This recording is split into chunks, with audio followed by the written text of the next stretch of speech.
फिर तेरी पैदाइश का टाइम आया, तू दुनिया में रोते हुए आया।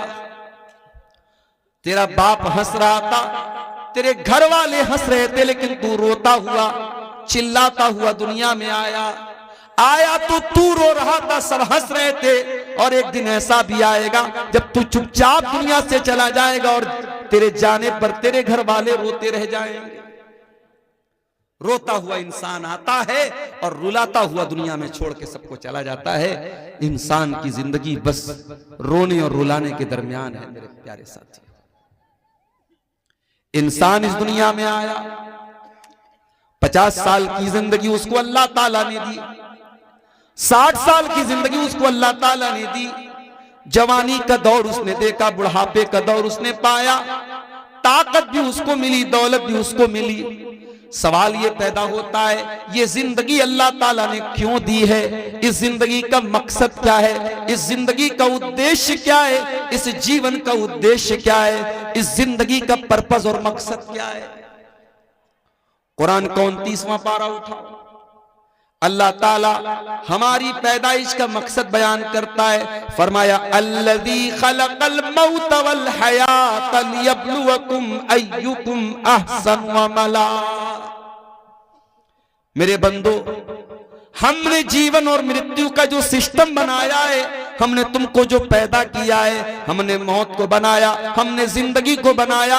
क्यों बनाया? लियब्लुवकुम, हम तुम्हारा इम्तिहान लेना चाहते हैं, हम तुम्हारी परीक्षा लेना चाहते हैं, हम तुम्हें जांचना चाहते हैं कि कौन अच्छा अमल करने वाला है, कौन अल्लाह को राजी करने वाला अमल करता है, कौन ऐसा अमल करता है जो अल्लाह की नजर में अच्छा है, दुनिया की नजर में अच्छा है कि नहीं। अल्लाह के यहाँ ये मैटर नहीं करता। दुनिया की नजर में आप कैसे हैं, अल्लाह के यहाँ ये मैटर नहीं करता। अल्लाह की नजर में आप कैसे, आपने वो अमल किया कि नहीं किया जो अल्लाह को पसंद आने वाला है। अल्लाह ताला हम सबको इम्तिहान के तौर पर इस दुनिया में पैदा कर रहा है। हमारी दुनिया की जिंदगी एक इम्तिहान की जिंदगी है मेरे भाइयों। और जिस तरीके से दुनिया के हर इम्तिहान को एक दिन खत्म हो जाना है, एक टाइम है, बच्चा स्कूल इम्तिहान देने गया, स्टूडेंट कॉलेज में एग्जाम देने गया, 2 घंटे का एग्जाम था, 3 घंटे का एग्जाम था, 2 घंटे पूरे हो गए, एग्जामिनर ने कॉपी छीन ली। भाई तेरे एग्जाम का टाइम खत्म हो गया, तू और नहीं लिख सकता है। बच्चे से कॉपी छीन ली गई, तेरी परीक्षा की अवधि समाप्त हो गई, तेरे इम्तिहान का टाइम खत्म हो गया। अब इसके आगे तुम कुछ नहीं कर सकते। मेरे प्यारे साथियों, हमारे भी इम्तिहान का एक टाइम है, और वो टाइम कब है हम नहीं जानते। वो टाइम कब आ जाए हम नहीं जानते। हो सकता है कि आज की रात हम आराम से बिस्तर पे सोने जाएं और सुबह को हम उठ भी ना पाए। हो सकता है कि कल की सुबह का सूरज भी देखना हमको नसीब ना हो। हम तो ऐसा इम्तिहान दे रहे हैं। दुनिया में इम्तिहान देने वाले को पता है मुझे 2 घंटा इम्तिहान देना है, 3 घंटा इम्तिहान देना। हम तो ऐसा इम्तिहान दे रहे हैं, हमें ये तो पता है कि खत्म होना है, कब खत्म होना है ये नहीं पता। इन्नल्लाह इंदहु इल्मुस्साअह व युनज़्ज़िलुल गैथ व यअलमु मा फिल अरहाम व मा तदरी नफ्सुम माज़ा तक्सिबु गदा व मा तदरी नफ्सुम बिअय्यि अर्दिन तमूत। ये 5 चीजें हैं, इसको अल्लाह ताला गैब की कुंजी बोलता है, गैब की चाबी है। जिस तरीके से दुनिया के खजाने की चाबी खजाने के मालिक के पास होती है, ये 5 चीजें गैब से ताल्लुक रखती हैं, और इसकी चाबी किसके पास है? अल्लाह के पास है। कयामत कब आएगी अल्लाह को मालूम है, बारिश कब होगी, कितनी होगी, कहां होगी, अल्लाह को मालूम है। वयालमु मा फिल अरहाम, और माँ के पेट में होने वाला बच्चा क्या होगा, लड़का होगा या लड़की होगा, ये तो सीटी स्कैन के जरिए भी मालूम हो जाएगा, ये तो अल्ट्रासाउंड के जरिए भी मालूम हो जाएगा। लेकिन लड़का या लड़की बड़ा होकर के क्या बनेगा, नेक बनेगा, बुरा बनेगा, अच्छा बनेगा, कैसा बनेगा, अकीदा क्या होगा, ईमान कैसा होगा, अमल कैसा होगा, ये सब अल्लाह को मालूम। और फरमाया कि कल क्या करने वाले हो किसी को नहीं मालूम। वमा तदरी नफ्सुम माज़ा तक्सिबु गदा, कोई नहीं जानता कि कल उसके साथ क्या होने वाला है। बनारस में एक लड़का अपनी माँ के साथ बाइक पर जा रहा है, मां पीछे बैग लेकर के बैठी हुई है। बनारस की एक बहुत मशहूर रोड पर से उसका गुजर होता है। नौजवान लड़के तो वैसे भी गाड़ी बहुत स्पीड में चलाते हैं। लड़का स्पीड में गाड़ी चला रहा है, पीछे मां बैग लेकर के बैठी हुई है। अचानक उसका बैग उसके बगल की उसके साइड की एक बाइक से टकरा जाता है। गाड़ी डिसबैलेंस हो जाती है, लड़का गाड़ी से गिर जाता है। डिवाइडर में उसका सर जा करके लड़ जाता है।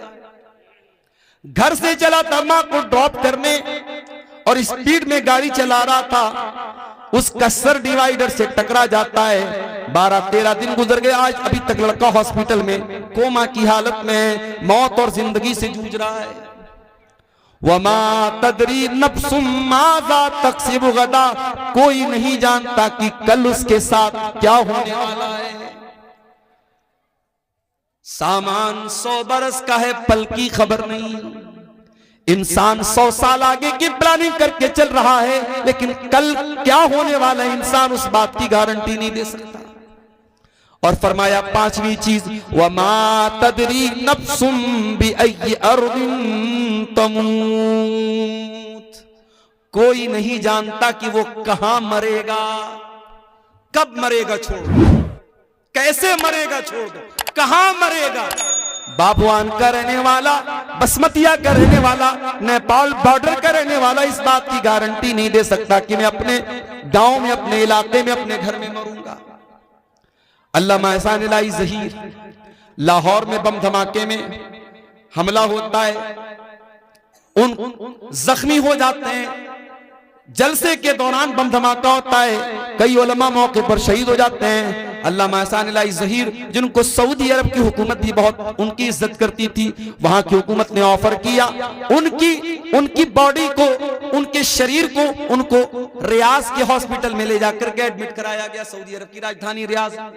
वहां इलाज के दौरान अल्लामा एहसान इलाही ज़हीर बच न पाए, इंतकाल हो गया, शहीद हो गए। वो इंतकाल लाहौर में हुआ, पाकिस्तान में हमला लाहौर में हुआ, इंतकाल रियाज में हुआ, और फिर जनाजा मदीना लेके आया गया और मस्जिद नबवी में जनाजे की नमाज पढ़ाई गई और बकी के कब्रिस्तान में दफन किया गया।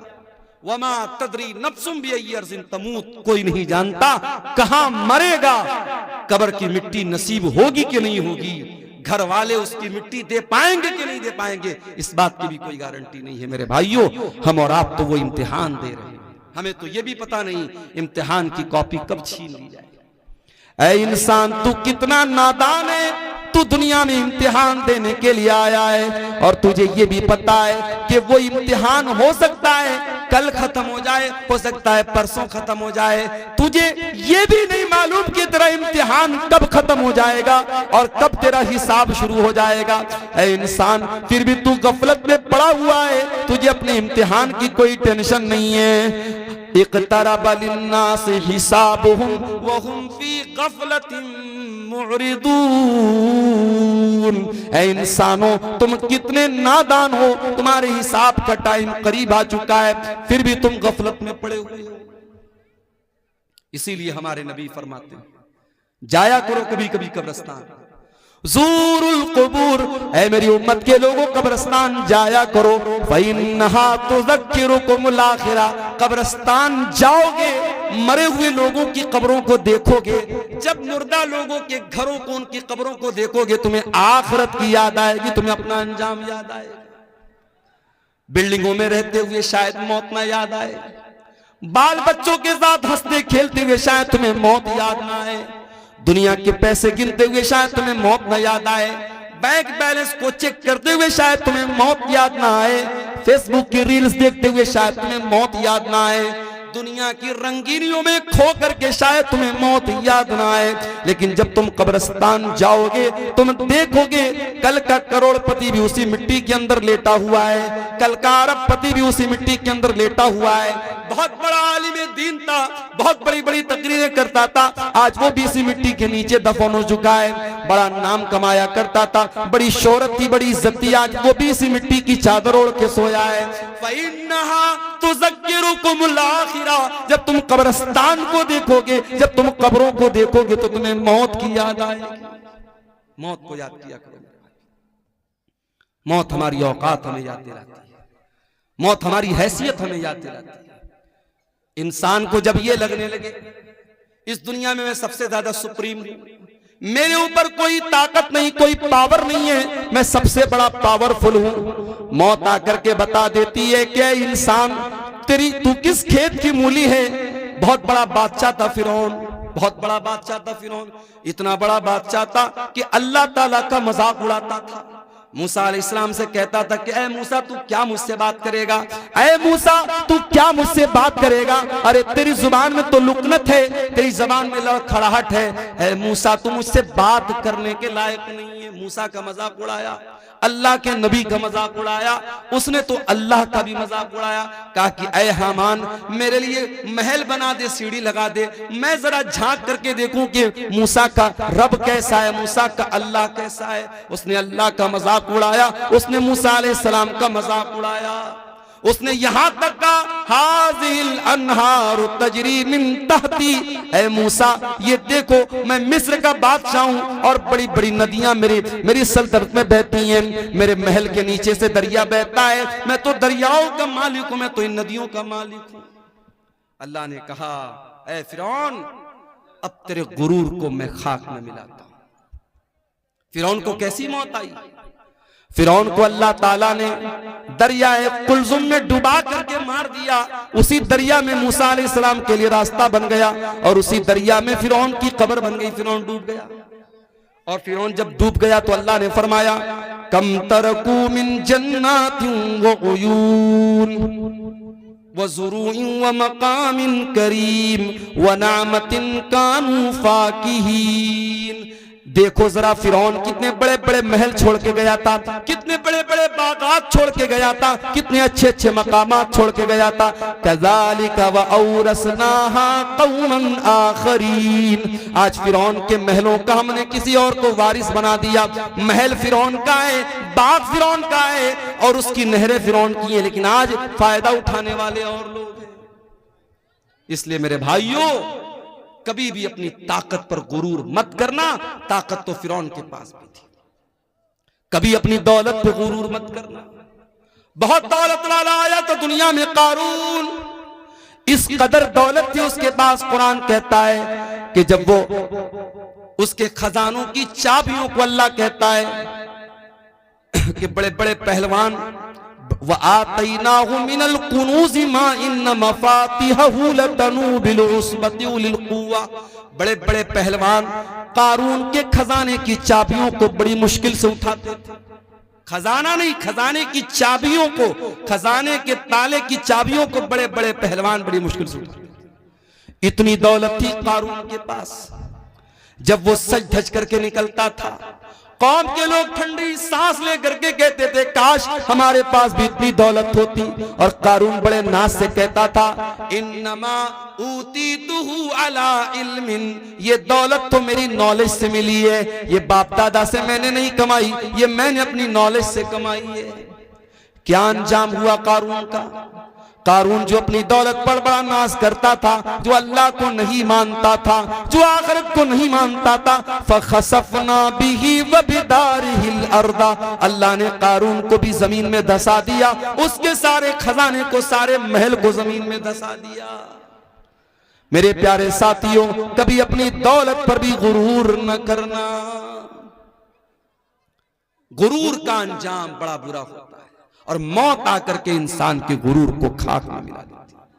इसीलिए अल्लाह ताला सूरह वाक़िया के अंदर कहता है फलौला इदा बलगतिल हुल्कूम व अंतुम हीनइज़िन तंजुरून व नहनु अक़रबु इलैहि मिनकुम वलाकिन ला तुबसिरून। मेरे बंदो जब जान निकलने का टाइम आता है, जब रूह निकलने का टाइम आता है और तुम देखते हो तुम्हारा करीबी इंसान मर रहा है, तुम्हारा बाप मर रहा है, तुम्हारी माँ मर रही है, तुम्हारी बीवी मर रही है, तुम अपनी आंखों से मरता हुआ देख रहे हो, लेकिन तुम कुछ नहीं कर सकते। फलौला इन कुंतुम गैर मदीनीन तरजिऊनहा इन कुंतुम सादिकीन। अगर तुमको ये लगता है कि तुम्हारे ऊपर किसी का कंट्रोल नहीं है, किसी का पावर नहीं है, किसी की ताकत नहीं है, तो जरा तुम मरने वाले को मौत से बचा करके दिखा दो। मरना तो है मेरे भाई, और मौत आएगी, हम बच नहीं सकते, बच नहीं सकते हैं। हम शीश महल में भी जाके अपने आप को कैद कर लें, अल्लाह कहता है युद्रिकुमुल मौत वलौ कुंतुम फी बुरूजिम मुशय्यदा। अगर तुम शीशा पिलाई हुई दीवार, अगर तुम लोहे को पिघला करके दीवार में पैक कर दो अपने आप को, वहां पर भी तुमको मौत आएगी। मौत का फरिश्ता वहां भी तुमको आकर के तुमको पकड़ लेगा, तुम अल्लाह की पकड़ से नहीं बच सकते मेरे भाई। इंसान मर गया, अब मरने के बाद इंसान ये तमन्ना करता है, आए अल्लाह एक मौका और दे दे, मैं दुनिया में दोबारा आना चाहता हूं। किस लिए आना चाहते हो? क्या बिटिया की शादी करना बाकी था, शादी करने के लिए आना चाहते हो? क्या अपना मकान जो तुम बनवा रहे थे अभी अधूरा है, अपने मकान को पूरा करने के लिए दुनिया में आना चाहते हो? क्या अपने गांव में कोई जमीन खरीदना चाहते हो? क्या कोई मकान बनाना चाहते हो? क्या बेटे की शादी करना चाहते हो? क्यों आना चाहते हो? अल्लाह फरमाता है हत्ता इदा जाअहदहुमुल मौत क़ाल रब्बिरजिऊन लअल्ली अअमलु सालिहन फीमा तरक्तु। बंदा कहता है अल्लाह एक मौका और दे दे, मैं वादा करता हूं मैं दुनिया में आकर के नेक अमल करूंगा। आए अल्लाह अब मुझे समझ में आ गया है, अब दोबारा मैं दुनिया में आऊंगा तो मैं कोई तुझको नाराज करने वाला काम न करूंगा, कोई गुनाह का काम न करूंगा, कोई पाप न करूंगा। आए अल्लाह बस एक चांस और दे। अल्लाह फरमाता है मेरे बंदे इन्नहा कलिमतुन हुवा क़ाइलुहा व मिन वराइहिम बरज़खुन इला यौमि युबअतून। अल्लाह फरमाता है मेरे बंदे अब तुझे कोई चांस मिलने वाला नहीं है, जो चांस मिला था मिल चुका, जो मौका मिलना था मिल चुका। एक ही मौका मिलेगा, एक ही चांस मिलेगा मेरे नौजवान साथियों, वो चांस हमें और आपको यहां मिला है। अब इस इम्तिहान में अगर हम फेल हो गए तो दुनिया में जिस तरीके से जो लोग मुजरिम होते हैं उनको दुनिया वाले जेल में डाल देते हैं, अल्लाह ताला ने अपने मुजरिमों के लिए भी एक जेल बनाई है और उस जेल का नाम जहन्नम है। और जहन्नम कितनी खतरनाक जेल है, कितनी खतरनाक कैद खाना है, कितना खतरनाक कैद खाना है और कितनी खतरनाक जगह है। आओ जरा कुरान में इसका नक्शा देखते हैं। अल्लाह कुरान के 30वें पारे में फरमाता है इन्न जहन्नम कानत मिरसादा लित्तागीन माबा लाबितीन फीहा अहकाबा। ये जहन्नम घात में बैठी है, ये जहन्नम प्रतीक्षा कर रही है, ये जहन्नम इंतजार कर रही है, ये जहन्नम इंतजार कर रही है किसका? अल्लाह के मुजरिमों का, अल्लाह के बागियों का, अल्लाह के कानून को तोड़ने वालों का। अल्लाह के कानून को तोड़ने वालों का ठिकाना है ये जहन्नम। लाबिसीन फीहा अहकाबा। और कोई ये न सोचे मैं तो शिर्क नहीं कर रहा हूं, मैं नमाज नहीं पढ़ रहा हूं तो क्या हो गया, मैं शराब पी रहा हूं तो क्या हो गया, मैं हराम खा रहा हूं तो क्या हो गया, मैं कोई शिर्क थोड़ी कर रहा हूं। अरे मैं जहन्नम में जाऊंगा तो कुछ दिन जाने के बाद मैं जन्नत में चला जाऊंगा। अगर इस गलत फहमी में हो मेरे प्यारे साथियों तो याद रखो जहन्नम के अजाब की जो सजा है वो एक पल भी बर्दाश्त करने के काबिल न होगी। और अल्लाह तो कह रहा है लाबिसीन फीहा अहकाबा। जहन्नम में कितने अरसे तक इंसान पड़ा रहेगा, अल्लाह का मुजरिम पड़ा रहेगा नहीं मालूम, बहुत लंबे टाइम तक जहन्नम में पड़ा रहेगा। दुनिया में जब टेम्परेचर हाई होता है इंसान को दो चीजों की जरूरत पड़ती है। राजस्थान में एक जगह है बाड़मेर, पूरे भारत में सबसे ज्यादा गर्मी वहीं पड़ती है। आप जाएंगे वहां नहीं रह पाएंगे, आप वो गर्मी बर्दाश्त नहीं कर पाएंगे। जिस तरीके से लेह और लद्दाख में 0 के नीचे पारा हो जाता है सर्दी के मौसम में और पूरे मकान और घरों में बर्फ जम जाता है, उस उस तापमान में और उस टेम्परेचर में हम और आप बहुत मुश्किल से रह सकते हैं, वैसे बाड़मेर की गर्मी में हम नहीं रह सकते। अभी हमारे इंडिया में 47 डिग्री की गर्मी सबसे ज्यादा मानी जाती है। अभी साइंटिस्ट लोगों का कहना है कि अगर ये गर्मी 50 तक पहुंच गई तो हालात बर्दाश्त के बाहर हो जाएंगे।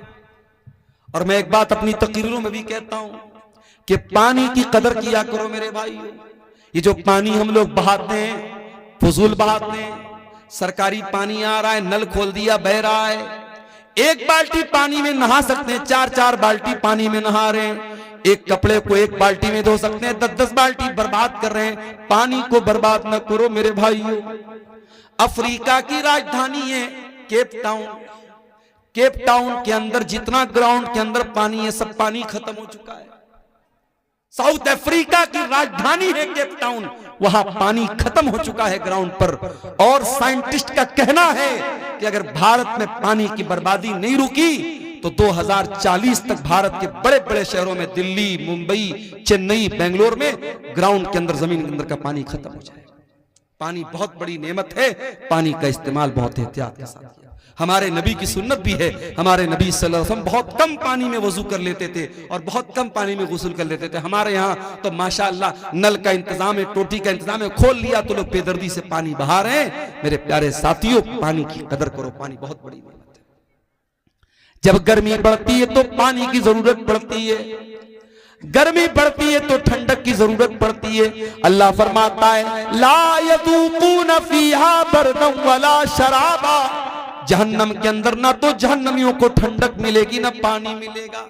प्यास लगेगी, पानी चाहिए, पानी भी नहीं है। गर्मी लगेगी, ठंडक चाहिए, ठंडक भी नहीं मिलेगी। इल्ला हमीमन व गस्साका, उनको मिलेगा तो खौलता हुआ गर्म पानी मिलेगा, उनको मिलेगा तो पीपो मवाद मिलेगा, उनको मिलेगी तो गलीज किस्म की चीजें मिलेंगी जो ना खा सकते हैं ना पी सकते हैं। अल्लाह अकबर, ये जहन्नमियों का हाल होगा। ला यज़ूक़ून फ़ीहा बरदन वला शराबा इल्ला हमीमन व गस्साका जज़ाअन विफ़ाक़ा। अल्लाह फरमाता है, ऐ मेरे बंदो, हम जहन्नमियों के साथ कोई जुल्म नहीं करेंगे, कोई अत्याचार उनके साथ न होगा। ये उनके करतूतों का फल होगा, ये उनके करतूतों की सजा होगी। हम तो इंसाफ करेंगे। जानते हो, दुनिया में सबसे खतरनाक तराजू जो होता है वो ज्वेलर का तराजू होता है, सोनार का तराजू होता है। हो सकता है चंदे में कुछ औरतों ने अपने जेवरात भी दिए हों। औरतें जो नाक में नथिया पहनती हैं, आप सोनार क्या जाएंगे, सोनार अपने तराजू पर नाक की नथिया को रख के बता देगा इसका वजन क्या है। औरतें कान में बाली पहनती, बड़ी हल्की होती है, उस बाली को सोनार अपने तराजू पे रखेगा, उसका वजन सामने आ जाएगा। ये दुनिया के तराजू का हाल है। अल्लाह ताला कयामत के दिन भी एक तराजू रखेगा, और वो तराजू कैसा होगा? आओ कुरान में पूछते अल्लाह ताला से। अल्लाह फरमाता है वनदउल मवाज़ीनल क़िस्त लियौमिल क़ियामह फला तुज़लमु नफ्सुन शैआ व इन कान मिस्क़ाल हब्बतिन मिन खरदलिन अतैना बिहा व कफ़ा बिना हासिबीन। हम कयामत के दिन इंसाफ का तराजू रखेंगे और कयामत के दिन किसी के साथ कोई जुल्म सितम न होगा। एक राई के दाने के बराबर भी अगर कोई चीज होगी, अल्लाह फरमाता है मेरे तराजू पर सामने आ जाएगी। व कफा बिना हासिबीन, और मेरे बंदो जब हम हिसाब लेंगे तो एक एक चीज का हिसाब लेंगे, हम तो किसी को न छोड़ेंगे। फमन यामल मिस्क़ाल ज़र्रतिन खैरन यरा वमन यामल मिस्क़ाल ज़र्रतिन शर्रन यरा। एक जर्रा बराबर भी नेकी करोगे, एक जर्रा बराबर भी गुनाह करोगे, अल्लाह के तराजू पर सामने आ जाएगा। इसीलिए जब अल्लाह ताला ने कुरान में कहा कि जिसका नाम अमाल हम दाहिने हाथ में देंगे उसका आसान हिसाब लेंगे, तो अम्मा आयशा ने पूछा था अल्लाह के नबी आसान हिसाब कैसे लिया जाएगा? तो अल्लाह के नबी ने फरमाया आसान हिसाब का मतलब ये है इन्नमा ज़ालिकल अर्ज़ु कि अल्लाह ताला के सामने बंदे का अमल पेश किया जाएगा और अल्लाह ताला बस देख करके नजरअंदाज कर देगा। ये आसान हिसाब है। वमन नूकिशा हलका, और जिसके नामे अमाल की जांच पड़ताल होगी, जिसके एक एक अमल को चेक किया जाएगा, जिसको चेक किया जाएगा कि इसने क्या क्या किया है, वो तो हलाक हो जाएगा, बर्बाद हो जाएगा। मेरे प्यारे साथियों, गौर करो मेरे प्यारे साथियों, इतनी खतरनाक जेल है अल्लाह ताला की जहन्नम। उस जहन्नम से अपने आप को बचाने के लिए हम क्या इंतजाम कर रहे हैं? दुनिया में कहीं आग लग जाए, फायर ब्रिगेड वालों को जल्दी से बुलाया जाता है, फिर भी आग लग जाए तो बहुत मुश्किल हो जाता है लोगों को बचाना। अभी हमारे घर पे शादी थी, छोटे भाई की, हमारे शादी में औरतों का जहां खाना चल रहा था, चाट का वहां पे वो स्टॉल लगा हुआ था। चाट वाले के स्टॉल में गैस का चूल्हा लगा था। अचानक उसके गैस के चूल्हे से आग निकलने लगी। अब जाहिर है वहां जितना पिंडाल लगा है, कपड़े का पिंडाल है, अगर आग भड़कती पूरे पिंडाल में लगती और कितना नुकसान हो सकता था अंदाजा नहीं हो सकता। अल्लाह का करम हुआ, फौरन वो आग बुझाई गई, नुकसान नहीं हुआ, कोई नुकसान नहीं हुआ। एक हल्की सी आग लगती है और बहुत तेजी के साथ फैल जाती है। जहन्नम की आग दुनिया की आग से 70 गुना ज्यादा खतरनाक होगी। अल्लाह के नबी फरमाते हैं इन्नहा फुस्सिलत अला नारिकुम, दुनिया की आग जहन्नम की आग दुनिया की आग से 70 गुना ज्यादा खतरनाक होगी। दुनिया की आग तो पेट्रोल और डीजल से जलती है, जहन्नम की आग फरमाया या अय्युहल्लज़ीना आमनू कू अनफुसकुम व अहलीकुम नारा, ऐ ईमान वालो अपने आप को और अपने घर वालों को जहन्नम की आग से बचाओ, जिसका ईंधन इंसान और पत्थर होंगे। इंसानों से जलेगी वो आग, पत्थरों से जलेगी वो आग। वो जहन्नम कितनी गहरी होगी, उसकी गहराई का अंदाजा हम नहीं लगा सकते। सही मुस्लिम की रिवायत, अल्लाह के नबी फरमाते हैं बहुत तेज धमाके की आवाज सुनी। आपने सहाबा से पूछा, ऐ मेरे सहाबा क्या तुम जानते हो कि यह आवाज कैसी थी? सहाबा ने कहा अल्लाह और उसके रसूल ज्यादा बेहतर जानते हैं। आपने फरमाया हाजा हजरुन रुमिया बिही फिन्नार मुंज़ु 70 खरीफा, ऐ मेरे सहाबा 70 साल पहले जहन्नम के अंदर एक पत्थर गिराया गया था, आज जाकर के वो जहन्नम की गहराई तक पहुंचा है, आज जाकर के वो जहन्नम की तह तक पहुंचा है। यानी एक पत्थर को जहन्नम के अंदर गिराया जाए तो 70 साल के बाद वो पत्थर जहन्नम की गहराई तक पहुंचता। इतना खतरनाक है जहन्नम की गहराई। मेरे प्यारे साथियों, उस जहन्नम की आग से हम अपने आप को बचाने के लिए क्या इंतजाम कर रहे हैं? हमारे प्यारे नबी जनाबे मोहम्मद रसूलुल्लाह सल्लल्लाहु अलैहि वसल्लम तो उसी जहन्नम की आग से हमको बचाने के लिए आए थे। आपके आने का मकसद यही था दुनिया के लोग ईमान वाले बन जाएं, नेक अमल करने वाले बन जाएं, दुनिया के लोग जहन्नम की आग से बच जाएं। यही आपका मकसद था, आपकी जिंदगी का मकसद था। यही मकसद लेकर के आप दुनिया में आए थे, किस तरीके से अल्लाह के बंदों को जहन्नम की आग से बचाया जाए। यही आपका मिशन था और इसी की टेंशन आपको रहा करती थी और इतना सोचा करते थे आप कि अल्लाह ताला कुरान में कहता है फला अल्लाका बाखिउन नफ्सका अला आथारिहिम इल्लम युमिनु बिहादल हदीथ असफा। ऐ नबी, आपको लोगों के ईमान लाने की इतनी चिंता है, इतनी फिक्र है, कहीं इस चिंता में आप अपने आप को हलाक न कर दे, कहीं खत्म न कर दे। अल्लाह के नबी फरमाते हैं ओ लोगों, मेरी मिसाल और तुम्हारी मिसाल तो ऐसी है जैसे कोई इंसान आग जलाता है और आग जैसे वो जलाता है वैसे ही परवाने और पतंगे उस आग में जल जल के मरने लगते हैं। वो दूर करने की कोशिश करता है मगर वो परवाने नहीं मानते और बार बार उस आग में कूद करके मरते हैं। अल्लाह के नबी फरमाते हैं अना आखिजुम बिहुजजिकुम अनिन नार, हो लोगो मैं तुम्हारी कमर पकड़ पकड़ के तुमको जहन्नम की आग से बचा रहा हूं, व अंतुम तक्तहिमून फीहा, लेकिन तुम जहन्नम के अंदर जा रहे हो। अच्छा एक बात बताओ, क्या कोई बाप कभी चाहेगा कि अपने बेटे को आग में डाल दे? कभी नहीं चाहेगा। आग में डालना तो बड़ी दूर की बात है, बच्चे को जरा सी आग की चिंगारी भी पहुंचे, बाप अगर वाकई में बाप है, उसके सीने में बाप का दिल है, अपने बेटे को हल्की सी चिंगारी में भी मुब्तला नहीं देख सकता। हमारे प्यारे नबी इस उम्मत के रूहानी बाप थे। हमारे नबी के दिल में एक बाप अपने बच्चों का जितना खैरखा होता है, जितना भलाई चाहने वाला होता है, उससे कहीं ज्यादा भलाई चाहने वाले हमारे नबी थे। इसीलिए हमारे नबी ने एक एक चीज बता दी, कौन सा काम करोगे तो जहन्नम में जाओगे और कौन सा काम करोगे तो जहन्नम से बचोगे। आपने फरमाया इत्तकुन नार वलौ बिशिक्कि तमरा, ऐ लोगो जहन्नम की आग से अपने आप को बचा लो, वलौ बिशिक्कि तमरा, अगर एक खजूर का टुकड़ा तुम दे करके अल्लाह की राह में सदका करके अगर बचा सकते हो, अगर अल्लाह की राह में एक खजूर का टुकड़ा तुम दान दे करके, चंदा दे करके, सदका दे करके अगर अपने आप को जहन्नम की आग से बचा सकते हो तो बचा लो। अल्लाह के नबी ने बहुत सारे ऐसे अमाल बताए।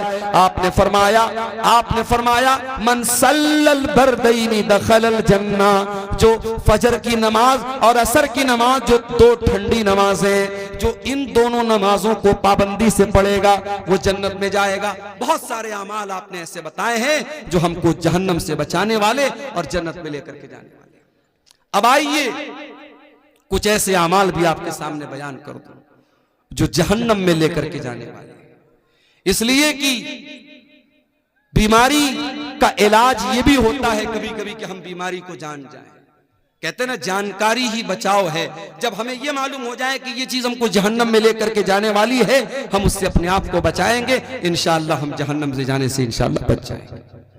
आइए जरा कुरान उठाते हैं मेरे प्यारे साथियों, वो कौन सी चीजें जो जहन्नम में लेकर के जाने वाली हैं।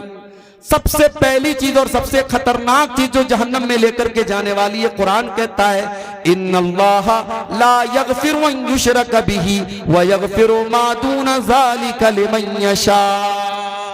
अल्लाह ताला शिर्क को माफ नहीं करेगा। अल्लाह के साथ किसी और को शरीक किया जाए, किसी और की इबादत की जाए, इसको अल्लाह ताला बर्दाश्त नहीं करेगा। अल्लाह क्या इस गुनाह की माफी नहीं। आज कितने मुसलमान हैं, उनके गले में देखो धागा पड़ा हुआ है, उनके हाथ में देखो धागा पड़ा हुआ है, और वो धागे के ऊपर ये अकीदा रखते हैं कि जब तक ये धागा मैं पहने हुए हूं तब तक मैं बीमार न पड़ूंगा, मुझे नजर न लगेगी, मेरा बच्चा बीमार न पड़ेगा।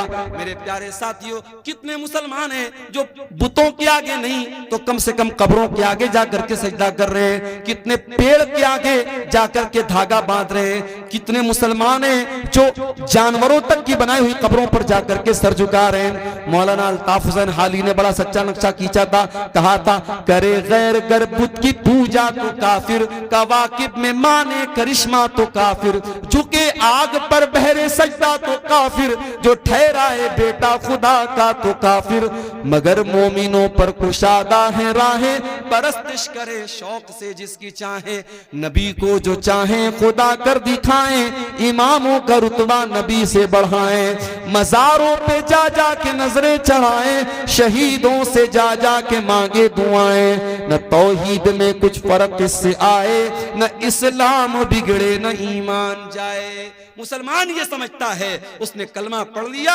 अब वो शिर्क नहीं कर सकता, वो शिर्क प्रूफ हो गया, उससे शिर्क नहीं हो सकता। सिर्फ कलमा पढ़ लेने से शिर्क नहीं, शिर्क से आप नहीं बच सकते जब तक कलमा के ऊपर आप अमल न करेंगे और कलमा के तकाज़े को आप नहीं समझेंगे। मेरे प्यारे साथियों, शिर्क से अपने आप को बचाओ, शिर्क करने वाला जहन्नम की आग में हमेशा हमेशा चलेगा। इन्नहु मन युशरिक बिल्लाहि फक़द हर्रमल्लाहु अलैहिल जन्नह व मअवाहुन नार व मा लिज़्ज़ालिमीन मिन अंसार। जो शिर्क करेगा वो हमेशा जहन्नम में रहेगा, उसका कोई मददगार नहीं। और आगे बढ़िए, शिर्क तो नहीं करता है इंसान, कुफ्र करता है। कुफ्र का मतलब क्या होता है? जितनी चीजों पर ईमान लाना अनिवार्य है, जरूरी है, उसमें से किसी चीज का इनकार कर देना। अब ये भी नोट कर लो कि 6 चीजों पर ईमान लाना जरूरी है। अल्लाह पर, उसके फरिश्तों पर, उसकी किताबों पर, उसके रसूलों पर, कयामत के दिन पर और तकदीर पर। ये 6 चीजें हैं जो ईमान के अरकान है, जो पिलर्स ऑफ ईमान है। इन 6 में से किसी का भी इनकार कर दे कोई फरिश्तों को ना माने, कोई अल्लाह की किताबों को ना माने, कोई कयामत को ना माने, कोई तकदीर को ना माने, इन 6 चीजों का इनकार करने वाला काफिर है, काफिर। और अल्लाह फरमाता है वमन यकफुर बिल ईमान फक़द हबिता अमलु व हुवा फिल आखिरति मिनल खासिरीन, कि ईमान लाने के बाद अगर कोई कुफ्र करेगा, कोई कलमा पढ़ने के बाद इन चीजों में से किसी चीज का इनकार करेगा, तो वो बर्बाद हो जाएगा दुनिया में भी और आखिरत में।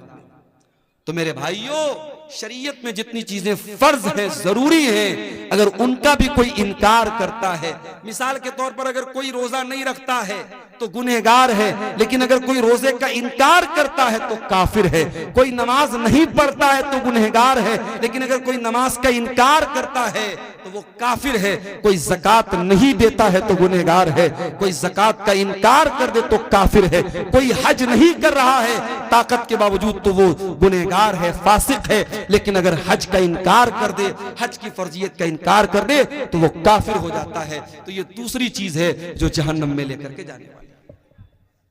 और आगे बढ़िए, एक और चीज है जो जहन्नम में लेकर के जाने वाली है, अल्लाह का मजाक उड़ाना, रसूल का मजाक उड़ाना, फरिश्तों का मजाक उड़ाना, शरीयत की किसी ऐसी चीज का मजाक उड़ाना जिसका मजाक उड़ाने से इंसान काफिर हो जाता है। कभी कभी हम लोग बहुत हल्के में लेते हैं। कभी कभी मैं देखता हूं व्हाट्सएप पर मैसेज आता है, जन्नत के बारे में, हूरों के बारे में मजाक हो रहा है। हूरों का मजाक मत उड़ाओ, जहन्नम का मजाक मत उड़ाओ, फरिश्तों का मजाक मत उड़ाओ।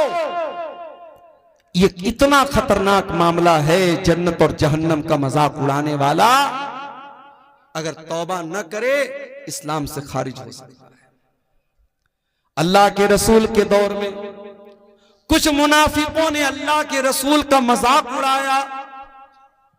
नबी को पता चला, आपने बुलवाया कि तुम क्यों मजाक उड़ा रहे थे। कहने लगे अल्लाह के नबी, हम लोग तो टाइम पास कर रहे थे, हम लोग तो टाइम पास कर रहे थे, हम तो, हमारे दिल में कोई गलत नीयत न थी। अल्लाह ने कुरान की आयत नाजिल कर दी, सूरह तौबा की, वलइन सअलतहुम लयक़ूलुन्न इन्नमा कुन्ना नख़ूदु व नलअब। ऐ नबी, अगर आप इनसे पूछेंगे कि तुम क्या कर रहे थे, ये बोलेंगे हम तो हंसी मजाक कर रहे थे, हम तो टाइम पास कर रहे थे। कुल बिल्लाहि व आयातिही व रसूलिही कुंतुम तस्तहज़िऊन। ऐ नबी, इनसे पूछो क्या तुम अल्लाह का मजाक उड़ा रहे हो, क्या तुम अल्लाह की आयतों का मजाक उड़ा रहे हो, क्या तुम अल्लाह के रसूल का मजाक उड़ा रहे हो। ला तातज़िरू क़द कफ़रतुम बाद ईमानिकुम। अब तुम कोई बहाना पेश ना करना, तुम जब अल्लाह का तुमने मजाक उड़ाया, तुमने रसूल का मजाक उड़ाया, तुमने अल्लाह की आयतों का मजाक उड़ाया तो तुम काफिर हो गए। आजकल 72 हूरों पर फिल्में आ रही है बॉलीवुड की। खबरदार, ये फिल्में आपके अकीदे को कमजोर करने के लिए बनी हैं। और इस्लाम की, अकबर इलाहाबादी ने कहा था, इस्लाम की फितरत में कुदरत ने लचक दी है, उतना ही ये उभरेगा जितना के दबाव। इस्लाम के खिलाफ जितना भी प्रोपेगेंडा कर लिया जाए, इस्लामोफोबिया का जितना भी माहौल बना दिया जाए, हमारा अकीदा भी है और ये बात, मुशाहदा भी ये बात बताता है कि इस्लाम की तबलीग रुक नहीं रही है। इस्लाम के खिलाफ इतने प्रोपेगेंडे होने के बावजूद अल्हम्दुलिल्लाह अभी भी इस्लाम फैल रहा है। और यही वो बात है जो इस्लाम के दुश्मनों को चुभती है। और कभी 72 हूरों के नाम से फिल्में बनती हैं, कभी हम 4 और हमारे 12, हम 2 और हमारे 12, इस तरीके की फिल्में बनती हैं। इस्लाम के अहकाम का मजाक उड़ाया जाता है। और अफसोस की बात यह कि बहुत सारे मुसलमान भी इस तरीके की फिल्मों को देखते हैं और प्रमोट करते हैं। मेरे प्यारे साथियों, याद रखिए, अल्लाह का, उसके रसूल का, उसकी आयतों का मजाक उड़ाना, अल्लाह की शरीयत का मजाक उड़ाना, ये इतना खतरनाक गुनाह है जो इस्लाम को इंसान से खारिज कर सकता है। हमारी बहुत सारी बहनें नकाब नहीं पहनती। ये उतने बड़े अफसोस की बात नहीं है कि वो नकाब नहीं पहनती। अफसोस की बात यह है कि वो नकाब के ऊपर कमेंट करती हैं और कहती हैं, अरे मौलाना साहब, ये नकाब आप लोगों ने अपने मन से इसको निकाला है, इस्लाम में इसकी कोई हैसियत नहीं। यहां तक औरतें कहती हैं, जो पर्दा से दूर भागती हैं, जो बेहया औरतें होती है, वो कहती हैं अरे पर्दा वर्दा क्या होता है, इंसान का दिल पाक होना चाहिए, इंसान की नजर पाक होनी चाहिए। मेरे प्यारे साथियों, एक लड़की घर से नकाब पहन करके नहीं निकलती है, वो बहुत बड़ा गुनाह करती है। मगर एक लड़की नकाब नहीं पहनती है और साथ में वो नकाब का मजाक उड़ाती है और नकाब को इस्लाम के अहकाम में से, पर्दे को इस्लाम के अहकाम में से निकालने की कोशिश करती है। ऐसी औरतों को जाकर के कुरान की ये आयत पढ़ के सुना दो, या अय्युहन नबिय्यु कुल लिअज़वाजिका व बनातिका व निसाइल मुमिनीना युदनीना अलैहिन्ना मिन जलाबीबिहिन्ना ज़ालिका अदना अन युअरफ़ना फला युज़ैन। ऐ नबी, अपनी बीवियों से कह दीजिए, अपनी बेटियों से कह दीजिए और तमाम मुसलमान औरतों से कह दीजिए कि जब वो अपने घर से निकला करें तो अपने ऊपर जिल्बाब डाल लें, अपने ऊपर नकाब डाल लें, अपने ऊपर ऐसी चादर डाल लें जिससे उनका शरीर ढक जाए, जिससे उनका बदन ढक जाए। अल्लाह फरमाता है ये पर्दा उनकी पहचान बन जाएगा, ये पर्दा बता देगा कि ये नकाब पहनने वाली औरतें, ये पर्दा करने वाली औरतें, और कोई उनको छेड़ने की हिम्मत न कर सकेगा। मेरे प्यारे साथियों, जो लोग ये बोलते हैं कि दिल साफ होना चाहिए, पर्दा करने की कोई जरूरत नहीं है, मैं उनसे पूछता हूं इस दुनिया में क्या सहाबे किराम से भी ज्यादा कोई साफ सुथरे दिल वाला आया था? नबियों के बाद, अल्लाह के पैगंबरों के बाद अगर सबसे ज्यादा पाक और साफ दिल वाला कोई आया था तो नबी के सहाबा आए थे। और इस दुनिया में सबसे नेक औरतें अगर थी तो नबी की बीवियां थी। लेकिन कुरान कहता है नबी की बीवियों के बारे में भी कि उनको भी पर्दा करना है। और अल्लाह ताला अपने नबी के सहाबा से कहता है कि जब तुम अपने नबी के घर में जाओ और तुम्हें कोई सामान मांगना है नबी की बीवियों से, फस्अलूहुन्ना मिन वराइ हिजाब, तो पर्दे की आड़ से मांगो, डायरेक्ट मत जाओ। ज़ालिकुम अतहरु लिकुलूबिकुम व कुलूबिहिन्ना, इसी में तुम्हारे दिल की भी पाकी है, इसी में उनके दिल की भी पाकी है। मेरे प्यारे साथियों, कुरान 1400 साल पहले बता रहा है कि पर्दा करने के बाद दिल पाक होता है, पर्दा के बगैर दिल पाक नहीं। एक बात और बोल दूं, लड़की जवान हो गई, अब चाहे टीचर सामने हो, चाहे चाचा हो, चाहे कोई भी, चाचा का नाम तो मैंने ऐसे ले लिया, टीचर हो, कोई भी ऐसा रिश्तेदार हो जो गैर महरम, अगर गैर महरम है तो जवान लड़की को उससे पर्दा करना है। वहां ये नहीं चलेगा कि साहब मेरे गांव के हैं।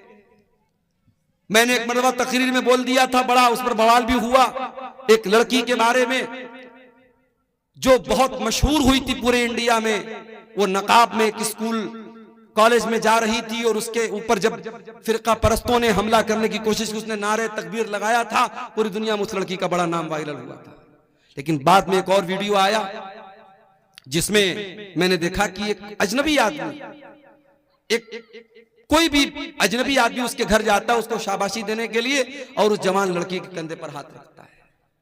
तो जाहिर है कि हम उस लड़की के जज्बे की अपनी जगह कदर करते हैं, मगर जो चीज गलत है वो गलत रहेगी। शरीयत ये कहती है कि अगर कोई मर्द बहुत नेक है और कोई औरत बहुत नेक है, लेकिन अगर दोनों गैर महरम हैं तो दोनों को प्राइवेसी अगर मिलेगी, दोनों तन्हाई में मिलेंगे, अकेले में मिलेंगे, तो तीसरा शैतान। ला यख्लुवन्ना रजुलुन बिइम्रातिन इल्ला वसालिसुहुमा शैतान, अगर कोई मर्द किसी औरत के साथ अकेले में होगा तो तीसरा शैतान। चाहे लड़की आलिमा हो, लड़का आलिम हो, लड़की बहुत अपने दौर की नेक हो और लड़का अपने दौर का बहुत बड़ा अल्लाह का वली हो, अगर लड़का और लड़की, मर्द और औरत अगर गैर महरम हैं और अकेले में मिल रहे हैं तो तीसरा शैतान होगा। मेरे प्यारे साथियों, आप सोच नहीं सकते हमारी शरीयत ने कहां कहां से समाज में पनपने वाली बुराइयों को रोका है। ये जो आज हम रोना रोते हैं ना, समाज बड़ा दूषित हो रहा है, बड़ा गंदा हो रहा है, ये बेहयाई बड़ी फैल रही है, ये गंदगी बड़ी फैल रही है। क्यों फैल रही है, कभी इस पर आपने गौर किया? आज इतने बड़े बड़े जलसे और प्रोग्राम होने के बावजूद हमारे इलाकों की शादियों में आज भी वो तमाम बुराइयां हो रही हैं जिससे उलमा मना करते हैं। तमाम बेपर्दगी हो रही है शादी ब्याह में जो इस्लाम के अंदर हराम है। तमाम रस्मों रिवाज पर अमल हो रहा है जिसकी कोई हैसियत नहीं इस्लाम के अंदर। आपने शादी, अभी मैं गाड़ी लेकर के आ रहा था, 4 व्हीलर लेकर के बीरपुर में जब पहुंचा, हमारे ड्राइवर साहब ने देखा कि पूरे दोनों तरफ फाटक लगा हुआ है। मैंने ड्राइवर साहब से कहा कि लग रहा है मौलाना तारिक साहब ने बहुत दूर तक गेट लगवाया, बड़ा लंबा चौड़ा इंतजाम है। आगे बढ़ा तो पता लगा साहब शादी हो रही है, कोई शादी थी और ऐसी शादी थी, दूर दूर तक गेट लगा हुआ है और गाना बज रहा है, डीजे बज रहा है। आज वो किसी गैर मुस्लिम की शादी थी। बताना ये चाहता हूं कि आज एक दिन की शादी की खुशी के नाम पर लोग लाखों रुपए खर्च कर देते हैं। और गैर मुस्लिम की बात नहीं, मुसलमान भी करता है। अभी उत्तर प्रदेश के मेरठ शहर में एक शादी हुई, वहां दुल्हे को शादी के मौके पर 2.5 करोड़ रुपए मिले हैं और निकाह पढ़ाने वाले मौलवी साहब को 11 लाख रुपए मिले हैं।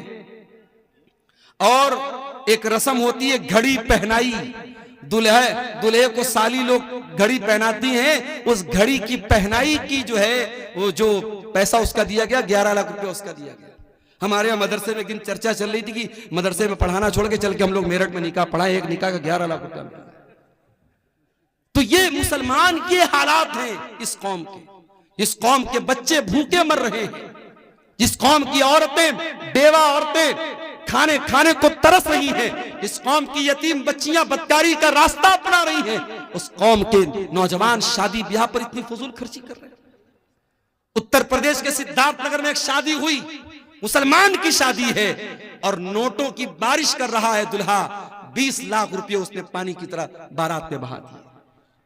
ये सारे करतूत हम करते हैं, उसके बाद हम कहते हैं कि हमारे साथ फला जगह ये क्यों हो रहा है, हमारे साथ फला जगह ये क्यों हो रहा है, हमारी मस्जिदों पर क्यों निशाना साधा जा रहा है, हमारे मदरसों पर क्यों निशाना साधा जा रहा है। मेरे प्यारे साथियों, हमें अपना मुहासबा करने की जरूरत है, अपने गिरबानों में झांकने की जरूरत है। मेरे नबी ने तो निकाह को इतना आसान कर दिया। आपने फरमाया इन्ना आज़मन निकाही बरकतन ऐसरुहु मऊनतन, सबसे ज्यादा बरकत उस निकाह में होती है जिसको सबसे कम खर्च में निपटाया जाए।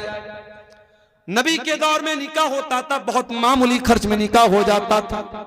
और ऐसा नहीं कि नबी के दौर में सब गरीब लोग थे, उसमें उस्मान गनी के जैसे करोड़पति लोग भी थे, उसमें अब्दुर्रहमान बिन औफ के जैसे करोड़पति लोग भी थे।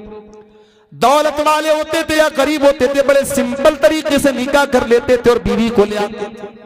और वहां एक नहीं 4-4 बीवियों का रिवाज था। इस्लाम ने अगर मर्द के पास ताकत है तो 4 बीवियों तक की इजाजत दी, इसमें कोई शर्म की बात नहीं है। आज एक मर्द जिना करके 10 औरतों के साथ जिना करे, उतना बुरा नहीं माना जाता। अगर कोई बेचारा उसके पास ताकत है, जिस्मानी एतबार से, माली एतबार से, अगर वो एक के साथ साथ दूसरी बीवी कर ले, दूसरी शादी कर ले, बवाल हो जाता है साहब। पूरे गांव वाले उसका जीना हराम कर देते हैं और पहली बीवी और उसके घर वाले तो उसका जीना हराम कर ही देते हैं।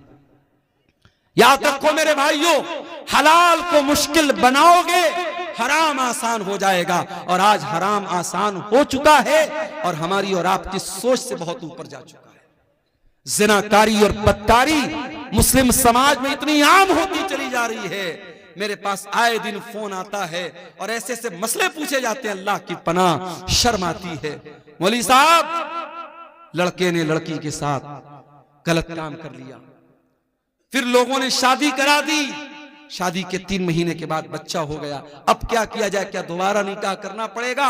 ये वो मसले हैं, उनका जवाब क्या देना है वो एक अलग मसला है। लेकिन मुसलमानों की सोसाइटी में इस तरीके के मसले पैदा हो, ये सोचने की बात है मेरे प्यारे साथियों, ये अफसोस करने की बात है, ये अफसोस करने का मकाम है। हलाल को मुश्किल बनाओगे, हराम आसान हो जाएगा। शादियों को आसान करो। नौजवानों, तुमसे भी कहता हूं, अपने बाप से जाके कह दो, अपनी मां से जाके कह दो, मेरी शादी सुन्नत के मुताबिक करो, आसान तरीके से करो। अपने ससुर के ऊपर बोझ न बनो, अपने होने वाले ससुर के ऊपर बोझ न बनो, किसी तरीके के जहेज के चक्कर में न पड़ो। आसान और सिंपल लाइफ गुजारो, इज्जत और खुददारी के साथ। ससुराल से मिलने वाले बेड से बेहतर है चटाई पर लेट करके जिंदगी गुजार दो। ससुराल से मिलने वाले फ्रिज का ठंडा पानी पीने से बेहतर है कि घड़े का ठंडा पानी पी के गुजारा करो। ससुराल से मिलने वाली बाइक पर चलने से बेहतर है अपनी कमाई की साइकिल पर अपनी बीवी को बिठा करके चलो। मेरे प्यारे साथियों, इज्जत और खुददारी आपके हाथों में है। अब आप खुद डिसाइड कर लीजिए हमको क्या करना है। मेरे अजीजों, ज़िनाकारी वो गुनाह है जो जहन्नम के अंदर लेके जाने वाला है। अल्लाह कहता है वला तक़रबुज़ ज़िना इन्नहु काना फ़ाहिशतन व साअ सबीला। ऐ मेरे बंदो, तुम ज़िना के करीब भी ना जाना, ये बड़ा ही गंदा काम है, बहुत बुरा रास्ता है। अल्लाह के नबी की आदत थी फजर की नमाज पढ़ने के बाद आप सहाबा की तरफ अपना चेहरा कर लेते थे और आप सहाबा से पूछते थे क्या तुमने कोई ख्वाब देखा है। सहाबे किराम अपना ख्वाब बयान करते थे, अल्लाह के प्यारे नबी अपना ख्वाब बयान करते थे। एक दिन अल्लाह के नबी ने अपना ख्वाब बयान किया।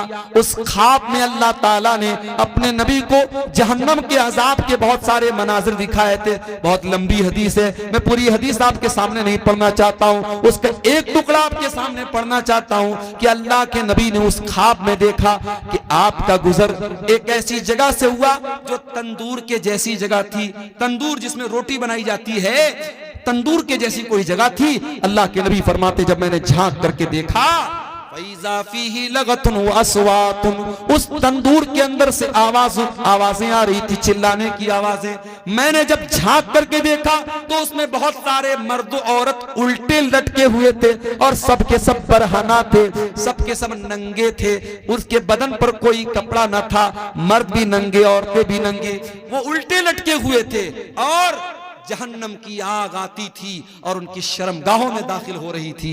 अल्लाह के नबी ने पूछा कि जब वो जहन्नम की आग आती थी और उनकी शर्मगाहों में दाखिल होती थी, वो चिल्लाने लगते थे, वो चीखने लगते थे। अल्लाह के नबी ने पूछा कि ये कौन लोग हैं जो उनके इतना दर्दनाक अजाब हो रहा है।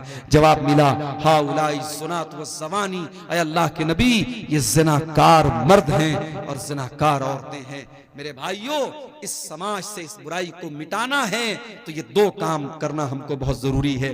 पहला काम, अपने घर में हमें माहौल पर्दा वाला और शर्म हया वाला बनाना पड़ेगा। अपने घर में महरम गैर महरम का फर्क करना पड़ेगा। आपकी लड़की जवान हो गई, अब कोई भी आता है गांव का और अगर आपकी बेटी बेपर्दा उसके सामने आ जा रही है तो इस पर आपको पाबंदी लगाना पड़ेगा।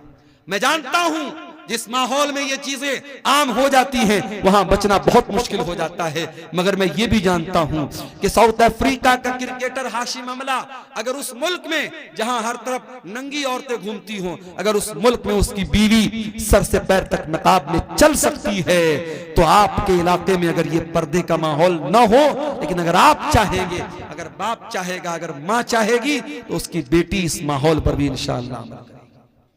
मेरे पास ऐसे भी केस आते हैं मेरे भाई, ऐसी बच्चियों के फोन आते हैं जो कहती हैं कि हम ऐसे घरों में शादी करना चाहते हैं जहां हमें इस्लामी पर्दे पर अमल करने दिया जाए, जहां देवर और जेठ से पर्दे का माहौल हो, जहां बेपर्दगी न हो, बेहयाई न हो, हम ऐसे घर में शादी करना चाहते हैं। आज के इस दौर में ऐसी भी मुसलमान लड़कियां हैं। ये पहला काम आपको करना पड़ेगा, अपने घर के माहौल को इस्लामी माहौल बनाना पड़ेगा। और दूसरा काम क्या करना पड़ेगा, निकाह को आसान करना पड़ेगा।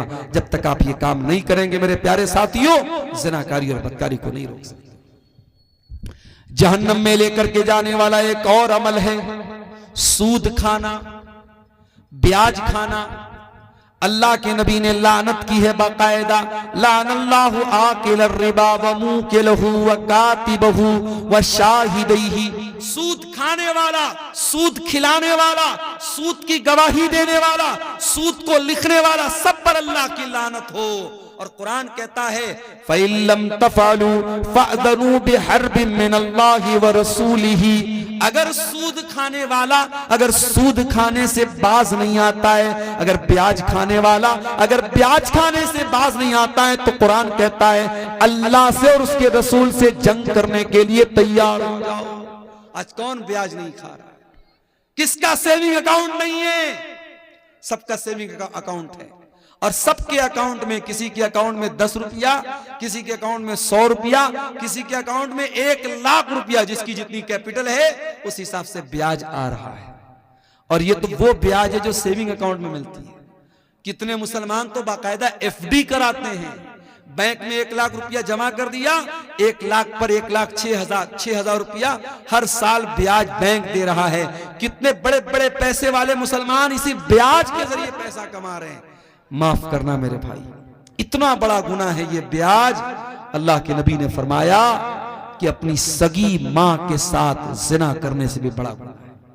आपने फरमाया कि जिना के सूद के 70 से ज्यादा दर्जे हैं, उसमें सबसे हल्का दर्जा यह है अय्यन की हर रजुल उम्महू, के अपनी मां के साथ इंसान जिना करे। मेरे प्यारे साथियों, सूद और ब्याज से अपने आप को बचाओ। अपने भाइयों से कहना चाहता हूं, ऐसी कंपनियों में पैसा न लगाओ, ऐसे बिजनेस में पैसा न लगाओ जो फ्रॉड है, जो जुआ है, जो सूद है। बहुत सारी कंपनियां आजकल चली हैं, कोई क्रिप्टो करेंसी के नाम से, कोई फला मेटाओजोन के नाम से, कोई फला कंपनी के नाम से, कोई ड्रीम 11 के नाम से। ये नौजवानों आपके पैसे को बर्बाद करने के लिए और आपको जुए और सूद की लानत में गिरफ्तार करने के लिए सारी कंपनियां आई। हलाल तरीके से पैसा कमाओ, बहुत सारे पैसा कमाने के तरीके। तो ये सूद और ब्याज भी मेरे भाइयों जहन्नम में लेकर के जाने वाला अमल है। अब 2-4 बातें और बयान करूंगा और जाते जाते एक अपील करके जाऊंगा। आप जानते हैं हमारे शेख तारिक साहब का ये इदारा चल रहा है और अल्हम्दुलिल्लाह 600 650 यहाँ बच्चे तालीम हासिल कर रहे हैं। इस इदारे के लिए ये जलसा हुआ है, आप इसका ताउन करते हुए यहाँ से जाएंगे। आखिरी 2-4 बातें और सुन लीजिए, फिर हम बात खत्म करेंगे। रात के तकरीबन 2 बज रहे हैं। आप जहन्नम में लेकर के जाने वाले अमल की बात कर रहा हूं मेरे अजीजों। जहन्नम में लेकर के जाने वाला एक और अमल है और वो अमल है जुल्म करना। अगर जुल्म करोगे, अत्याचार करोगे तो ये अमल भी जहन्नम में लेकर के जाने वाला है। अल्लाह के नबी फरमाते हैं, सही मुस्लिम की रिवायत है, सिनफान मिन अहलिन नारी लम अरहुमा, मेरी उम्मत के अंदर 2 किस्म के लोग ऐसे हैं जो जहन्नम में जाएंगे लेकिन मैंने उनको अभी नहीं देखा है। नंबर 1, कौमुन माहुम सियातुन काज़ना बिल बकर यद्रिबून बिहन्नास, ऐसे लोग आएंगे जिनके हाथ में गाय की दुम की तरह कोड़े होंगे जिनसे वो लोगों को मारेंगे। उलमा ने लिखा है कि गाय की दुम की तरह कोड़े से मुराद पावर है, ताकत है, इख्तिदार है, कुव्वत है।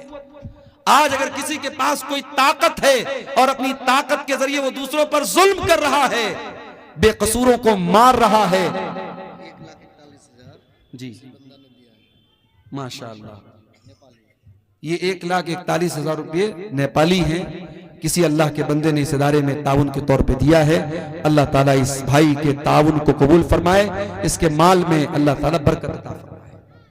मेरे भाइयों, अल्लाह के नबी फरमा रहे हैं जिनके हाथ में पावर है और पावर का गलत इस्तेमाल करेंगे वो लोग जहन्नम में जाएंगे।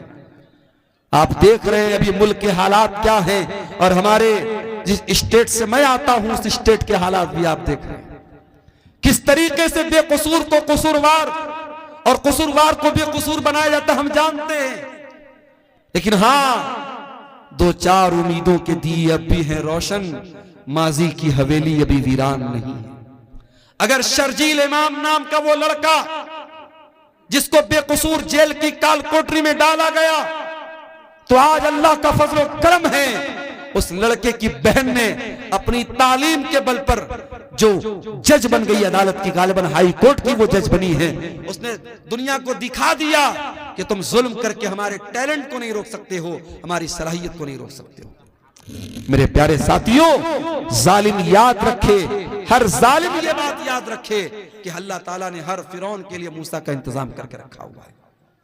उसके बाद अल्लाह के नबी फरमाते हैं जहन्नम में जाने वाली दूसरी किस्म होगी उन औरतों की, वह निसाउन कासियातुन आरियातुन मुमीलातुन माइलातुन, ऐसी औरतें जहन्नम में जाएंगी जो कपड़ा पहन करके भी नंगी होंगी, गैर मर्दों को अपनी तरफ माइल करेंगी और खुद भी उनकी तरफ माइल हो जाने वाली होंगी। ला यदखुलनल जन्ना, ऐसी औरतें जन्नत के अंदर नहीं जाएंगी। वला यजिदना रीहा, और जन्नत में जाना तो बहुत दूर की बात है, वो जन्नत की खुशबू भी नहीं पाएंगी। तो ये अमल भी मेरे प्यारे साथियों जहन्नम में लेकर के जाने वाला है। और आगे बढ़िए, किसी का हक मार लेना, किसी की जमीन पर नाजायज कब्जा कर लेना, भाई का अपनी बहन का हक मार लेना, बाप का अपनी बेटी का हक मार लेना, पड़ोसी का पड़ोसी का हक मार लेना, यह भी बहुत बड़ा गुनाह है। अल्लाह के नबी फरमाते मन नक़द शिब्रम मिनल अर्दी, जो किसी की जमीन पर एक बालिश एक बित्ता अगर किसी की जमीन पर नाजायज कब्जा कर लेगा तो फिक़ मिन सभी अर्दीन यौमल क़ियामा, तो क़यामत के दिन उसको 7 जमीनों का तौक़ उसकी गर्दन में डाला जाएगा। ये जमीन ये जायदाद सब यही रह जाएगी मेरे भाई। किसी की जमीन पर नाजायज कब्जा करके आप अपने बच्चों के लिए शायद फ्यूचर बना दें, मगर अपना फ्यूचर आप खराब कर लेंगे, अपने आप को जहन्नम का हकदार बना लेंगे। आज कितनी जमीनें लोग हड़पते हैं, हम दूसरों से क्या शिकवा करें। आज कब्रिस्तान की जमीन पर, ईदगाह की जमीन पर और मस्जिदों की जमीनों पर लोगों ने नाजायज कब्जा करके रखा है। अल्लाह के नबी फरमाते हैं अगर किसी की जमीन एक बित्ता भी अगर किसी की जमीन पर, औरतों की जानिब ये कितना है, कुछ गिनती नहीं, ये खवातीन की तरफ से औरतों की तरफ से अमाउंट आया है, इसमें कुछ इंडियन है कुछ नेपाली है। अल्लाह ताला इन तमाम हमारी माँ बहनों की इस उनके ताउन को कबूल फरमाए और मजीद उनको अल्लाह की राह में ताउन देने की तौफीक अता फरमाए। शेख फिरोज आलम नदवी साहब ने 50,000 रुपये का ताउन पेश किया है। आप मुदीरुल जामिअतुल इस्लामिया रियाजुल उलूम हैं। अल्लाह ताला शेख मोहतरम के इस अतिया को कबूल फरमाए, इनके माल में इनके अहल वयाल में बरकत अता फरमाए और हमारे वो भाई जो अभी तक इस काम में पीछे रहे उनको भी अल्लाह ताला तौफीक दे कि वो आगे बढ़ें और इस कार्य खैर में हिस्सा लें। अल्लाह ताला आप सबके ताउन को कबूल फरमाए। तो मेरे अजीजों, जहन्नम में लेकर के जाने वाला एक अमल, इंसान दूसरे का हक मारता है, ये भी एक बहुत बड़ा अमल है। और आगे बढ़िए, जहन्नम में लेकर के जाने वाला एक और अमल है, उसका ताल्लुक हमारे बदन के एक ऐसे हिस्से से है जो है तो बहुत छोटी सी चीज मगर इतनी खतरनाक है कि बड़ी बड़ी जंगें करा देती है, जिसको हम जबान कहते हैं। जबान का गुनाह भी इंसान को जहन्नम में लेकर के जाता है। अल्लाह के प्यारे नबी ने सल्लल्लाहु अलैहि वसल्लम ने एक मर्तबा हजरत मुआज इब्न जबल से फरमाया, उनको बहुत सारी बातें आपने बताई, सदका के बारे में बताया, नमाज के बारे में बताया, जिहाद के बारे में बताया। फिर आपने फरमाया कि ऐ मुआज, क्या मैं इन तमाम बातों का खुलासा तुमको न बता दूं? उन्होंने कहा क्यों नहीं, अल्लाह के रसूल जरूर बता दीजिए। आपने अपनी जबान की तरफ इशारा करके फरमाया अम्लिका लईका लिसानक, ऐ मुआज अपनी जबान को कंट्रोल कर लो, ये सारी चीजों का खुलासा है। हजरत मुआज इब्न जबल ने कहा ऐ अल्लाह के रसूल, व इन्ना लमुआखज़ून बिमा नतकल्लमु बिही, ऐ अल्लाह के नबी, क्या अपनी जबान से जो हम बोलते हैं क्या उस पर भी अल्लाह ताला हमारी पकड़ करेगा? आपने फरमाया ऐ मुआज, मैं तो तुमको बहुत समझदार आदमी समझता था। ऐ मुआज तेरी माँ तुमको गुम कर दे। वहल युकब्बुन नासु अला मनाखिरिहिम इल्ला हसाइदा अलसिनतिहिम, कयामत के दिन लोग अपनी नाक के बल घसीट करके जहन्नम में जाएंगे इसी अपनी जबान की करतूतों से। ये गाली इसी जबान से बकी जाती है, किसी की इज्जत इसी जबान से उतारी जाती है। ये कसीमुद्दीन साहब हैं कोई, इन्होंने 9,500 रुपये का घेरा कद्र ताउन इस इदारे के लिए दिया है। अल्लाह ताला इनके ताउन को कबूल फरमाए। ये किसी और भाई ने भी 500 रुपया दिया है। अल्लाह ताला इन तमाम चंदा देने वालों के चंदे को कबूल फरमाए, इनकी नेकी को अल्लाह कबूल करे, इनके माल में बरकत अता फरमाए। मेरे अजीजों, जहन्नम में लेकर के जाने वाली बहुत बड़ी चीज जबान से किए जाने वाले गुनाह है। गीबत, चुगली, किसी की इज्जत उतारना, किसी को जलील करना, ये सारे काम इसी जबान से किए जाते हैं। खबरदार, अपनी जबान को संभाल करके रखो मेरे प्यारे साथियों। कहते हैं मन समता नजा, जो खामोश रहा वो बच गया। और अल्लाह के नबी सल्लल्लाहु अलैहि वसल्लम फरमाते हैं कि जो अल्लाह के ऊपर और कयामत के दिन के ऊपर ईमान रखता है, फल यकुल खैरन औ लियस्मुत, वो बोले तो अच्छी बात बोले वरना चुप रहे। मेरी प्यारी माँ और बहनों, आपसे भी कहना चाहूंगा, अपनी जबान पर काबू रखिए। जबान से किए जाने वाले गुनाह भी औरतों को जहन्नम में लेकर के जाएंगे। मर्दों को तो लेके जाएंगे ही जाएंगे, औरतों के ज्यादा जहन्नम में जाने की वजह उनकी जबान होगी। और आगे बढ़िए, एक और गुनाह है जो जहन्नम में लेकर के जाता है। हर जुमा के खुतबे में हम सुनते हैं वकुल्लु मुहद्दसतिन बिदा वकुल्लु बिदातिन ज़लाला वकुल्लु दलालतिन फिन्नार। ये एक और भाई ने 100 रुपए का ताउन दिया है, अल्लाह ताला इसको भी कबूल फरमाए। दीन के अंदर हर नया काम बिदात है और हर बिदात गुमराही है और हर गुमराही जहन्नम में लेके जाती है। मैं कभी कभी अपनी तकरीरों में ये बात कहता हूं कि देखो, बिदाती अपनी बिदअत से तौबा करे, इसकी पॉसिबिलिटी बहुत कम होती है। चोर तौबा कर सकता है, जानी तौबा कर सकता है, कातिल तौबा कर सकता है। क्यों?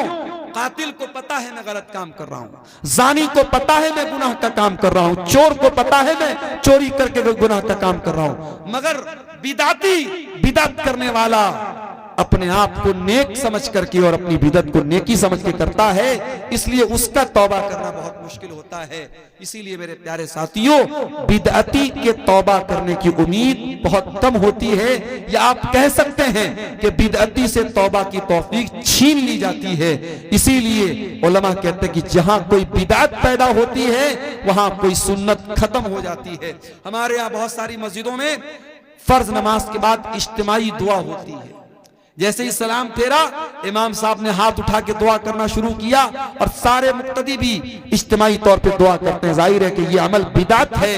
इनफरादी तौर पर तो इंसान दुआ कर सकता है, मगर इज्तिमाई तौर पर सारे लोग मिलकर के दुआ करें, ये साबित नहीं है, ये बिदात है। और इसका नुकसान क्या होता है कि नमाज के बाद के जो अज़कार हैं वो लोग नहीं पढ़ते और ऐसे ही उठ के चले जाते हैं। तो मेरे साथियों, बिदअत से अपने दामन को हमें बचाना है। बिदअती कयामत के दिन अल्लाह के प्यारे नबी के हाथों से कौसर का जाम भी उसको नसीब नहीं होगा। ये मजीद 1000 रुपए का ताउन एक भाई ने और पेश किया है, अल्लाह इसको भी कबूल फरमाए। अभी हमारे एक भाई ने पीछे से कहा कि कुछ लोग टाइम के पहले अजान दे देते हैं। टाइम के पहले, चाहे असर की अजान हो चाहे फजर की अजान हो, अगर जो टाइम है बहुत सोच समझ करके जंतरी बनाई गई, टाइमिंग बनाई गई है, इस टाइमिंग से पहले अगर कोई अजान देता है तो ये भी गलत है। इसी तरीके से बात जगहों पर देखा गया कि कब्रिस्तान में मुर्दे को दफनाने के बाद वहां खड़े होकर अजान दे रहे। भाई ये क्या है? कहते साहब हम अजान दे करके शैतान को भगा रहे हैं यहां से, ताकि हमारा जो मुर्दा है उससे सवाल जवाब में आसानी हो जाए। माफ कीजिए, मुर्दे की आसानी के लिए दुआ करने का हुक्म है, अजान देने का हुक्म नहीं है। इसलिए मेरे अजीजों, आप बिदअत के हर तरीके से अपने आप को बचाइए। एक भाई पूछ रहे हैं कि रियाकारी से बचने का क्या तरीका है। रियाकारी से बचने का एक तरीका तो यह है कि आप जब भी कोई नेकी करें, इस एहसास के साथ और इस फीलिंग के साथ करें कि किसी को पता न चले, चुपके से नेकी करें। वो कहावत है ना, नेकी कर दरिया में डाल, ये एक आदत डाल लें। दूसरी बात है कि अपनी नेकी के बारे में बयान न करें लोगों से। और फिर तीसरी चीज ये है कि अगर आप रियाकारी से बचना चाहते हैं तो जिंदगी में कुछ अमल ऐसा करके जाइए जो बिल्कुल सीक्रेट हो, आपको पता हो, अल्लाह को पता। अल्लाह ताला ने कुरान करीम में अपने नेक बंदों के बारे में फरमाया, वयुतीमून अत्ताम अला हुब्बिही मिस्कीनन व यतीमन व असीरा। मेरे नेक बंदे मिस्कीनों को, यतीमों को, कैदियों को खाना खिलाते हैं और कहते हैं इन्नमा नुतइमुकुम लिवजहिल्लाह ला नुरीदु मिनकुम जज़ाअन वला शुकूरा, कि हम तुमको अल्लाह ताला को राजी करने के लिए खिला रहे हैं, हमें कोई बदला नहीं चाहिए, कोई शुक्रिया नहीं चाहिए, बस ये होना चाहिए इखलास। अगर ये चीज आपके अंदर है इंशाअल्लाह तो रियाकारी से आप बच जाएंगे। अगर कोई रिश्तेदार या माँ बाप कुरान पढ़ने के लिए बोला तो बच्चा उनको खुश करने के लिए अच्छे से पढ़ते हैं। और सऊदी की आवाज क्या लिखा है, सुरीली आवाज, सुरीली आवाज से पढ़ते हैं, तो ये रियाकारी है या नहीं? देखिए, कुरान को ऐसे भी सुरीली आवाज से पढ़ना चाहिए। माँ बाप को दिखाने के लिए आप पढ़ते हैं तो गलत है। कुरान जब भी पढ़ें तो अच्छी आवाज में पढ़ने का हुक्म है। अल्लाह के नबी की हदीस है, मल्लम यतगन्न बिल कुरान फलैसा मिन्ना, कि जो कुरान को गा करके ना पढ़े, गा करके पढ़ने से मतलब कुरान को अच्छी आवाज में, सुरीली आवाज में ना पढ़े, वो हम में से नहीं है। कुरान को अच्छी आवाज में पढ़ना चाहिए, लेकिन बाप के डर से पढ़ रहा है और ऐसे नॉर्मल आवाज में पढ़ रहा है तो ये गलत बात है। अच्छी आवाज में हमेशा पढ़ना चाहिए। अगर कभी बच्चे जो होते हैं, छोटे होते हैं, नासमझ होते हैं, उस्ताद के डर से कभी क्लास में पढ़ दिया तो उतना बड़ा कोई मसला नहीं है, उसको रियाकारी नहीं बोलेंगे। अगर कोई इमाम नमाज पढ़ाए और पढ़ाते पढ़ाते नापाक हो जाए, उनकी वजू खत्म हो जाती है, तो ऐसी सूरत में क्या करना चाहिए? देखिए, अगर नमाज के दौरान किसी का वजू टूट जाता है तो उसको नमाज तो फौरन तोड़ देनी चाहिए। हदीसों से जो बात साबित है वो यही है कि उसको नमाज फिर उसके आगे कंटिन्यू नहीं करना चाहिए। अब वो इमाम है तो ऐसी सूरत में वो अगर अकेला पढ़ रहा होता तो भाई चलो ठीक है, नमाज तोड़ के जाएगा, दोबारा वजू आके पढ़ेगा। तो अगर वो इमाम है तो भी वो यही काम करे। अगर उसका वजू टूट गया है तो वो नमाज के बीच में से निकल जाए और मुक्तदियों को बता दे कि ये मेरे साथ मसला हो गया, मेरा वजू टूट गया, और दोबारा आकर के वो फिर से नमाज पढ़ाए। इसलिए कि अगर नमाज के दौरान वजू टूट गया तो फिर नमाज बातिल हो गई, फिर वो नमाज उसको दोहराना पड़ेगा।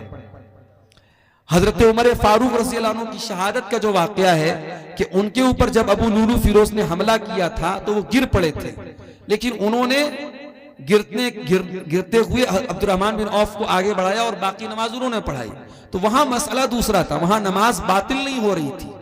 यहां आपने जो सवाल पूछा है कि नमाज वजू टूट जाए, वजू टूट रहा है, तो ऐसी सूरत में फिर नमाज को दोहराना पड़ेगा। किसी और को इमाम बनाने से काम नहीं चलेगा। अगर कोई और इमाम बनेगा तो फिर शुरू से नमाज पढ़ाना पड़ेगा। वल्लाहु आलम बिस्सवाब। तो मेरे भाइयों, ये जहन्नम में लेकर के जाने वाले चंद आमाल आपके सामने मैंने बयान किए हैं, और बातें और भी हैं, लेकिन अब मैं देख रहा हूं काफी ताखिर भी हो गई और काफी लोग हमारे यहां से ठंडी की वजह से, चूंकि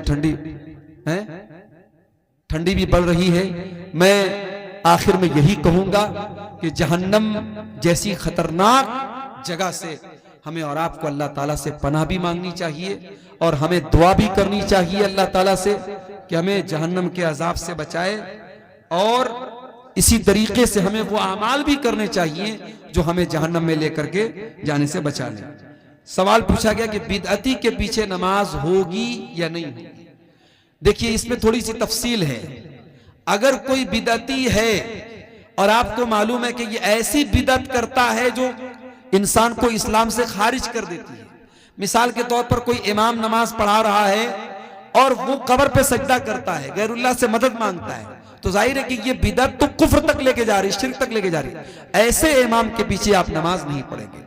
लेकिन अगर कोई बिदअती है लेकिन उसकी बिदअत ऐसी बिदअत नहीं है जो कुफ्र तक लेके जाती हो, तो वो बिदअती है, गुनहगार है, लेकिन उसके पीछे आप नमाज पढ़ सकते हैं। लेकिन जानबूझ करके कसदन अच्छे इमाम को छोड़ करके, मुत्तबे सुन्नत इमाम को छोड़ करके ऐसे बिदअती इमाम के पीछे नमाज नहीं पढ़े। जहां मजबूरी की बात हो, आप बाजार में जा रहे हैं, मार्केट में जा रहे हैं और कोई मस्जिद आ गई, तो वहां आप नमाज पढ़ सकते हैं। लेकिन अगर ये कन्फर्म है कि वो बिदअती जो है वो कोई शिरकिया अमल कर रहा है, तो फिर उसके पीछे आप नमाज नहीं पढ़ेंगे। अल्लाह ताला से दुआ है रब्बुल आलमीन हमें नेक अमल और अच्छी समझ की तौफीक अता फरमाए। रब्बुल आलमीन इस इदारे को, जिस इदारे की तरफ से आज का प्रोग्राम हुआ है, शेख तारिक साहब का ये इदारा है, अल्लाह इस इदारे को दिन दूनी रात चौगुनी तरक्की अता फरमाए। जिन भाइयों ने ताउन पेश किया है, अल्लाह उनके ताउन को कबूल फरमाए। जो अभी तक पीछे रह गए हैं, अल्लाह उनको आगे बढ़ करके इस कार्य खैर में हिस्सा लेने की तौफीक अता फरमाए। अल्लाह ताला हम सब की इस हाजिरी को कबूल फरमाए। आमीन व आखिर दावाना अनिल हम्दुलिल्लाहि रब्बिल आलमीन। पढ़ तो दिए भाई शुरू में, अरे नहीं बस